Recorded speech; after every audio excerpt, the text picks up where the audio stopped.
বুকের বাম পাশে মাঝে মাঝে হালকা চিনচিন ব্যথা হলে কি করণীয়, যদি খুবই সংক্ষেপে, যদিও আমরা এটা নিয়ে বেশ কয়েকবার উত্তর দিয়েছি।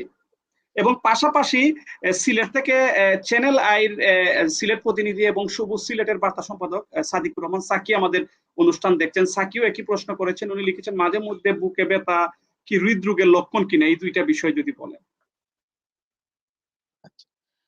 হৃদরোগের ব্যথা কিন্তু অধিকাংশ ক্ষেত্রে মাঝে মাঝেই হয়।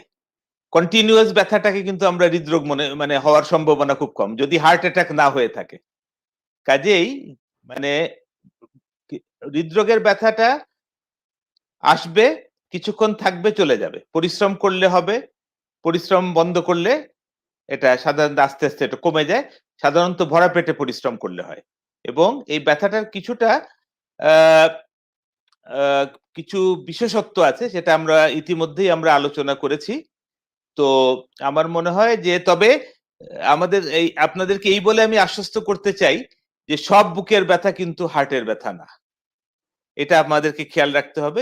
যদি বিশেষ ক্রাইটেরিয়ার মধ্যে থাকেন এবং আপনার যদি ব্যক্তিগতভাবে ঝুঁকিপূর্ণ অবস্থানে থাকেন, আপনার যদি বয়স 40-এর ঊর্ধ্বে হয় পুরুষদের, মহিলাদের 50-এর ঊর্ধ্বে, পারিবারিক ইতিহাস যদি থাকে হৃদরোগের, সেই সাথে যদি উচ্চ রক্তচাপ থাকে, কোলেস্টেরল বেশি থাকে, ডায়াবেটিস থাকে, তারপরে যদি ধূমপায়ী হন বা কোনো রকম তামাক জাতীয় দ্রব্য সেবন করে থাকেন, তো এই ধরনের যদি আপনার শরীরে ঝুঁকিপূর্ণ উপাদান যদি থাকেন, তাহলে যে কোনো ব্যথাকেই আমার মনে হয় যে অবহেলা করাটা সমীচীন না।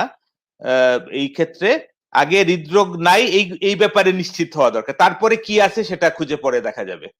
হৃদরোগকে প্রথম যে কারণটাকে আমাদেরকে এক্সক্লুড করতে হবে সেটা কিন্তু হচ্ছে হৃদরোগ, এই ব্যাপারে কিন্তু কোনো সন্দেহ নাই। আর বুকের বাম দিকে চিনচিন ব্যথা, এটা সাধারণত হৃদরোগের লক্ষণ নয়, তবে আপনার শরীরে যদি ঝুঁকিপূর্ণ উপাদান থাকে তাহলে আপনি কিছু পরীক্ষা নিরীক্ষা আপনি করবেন।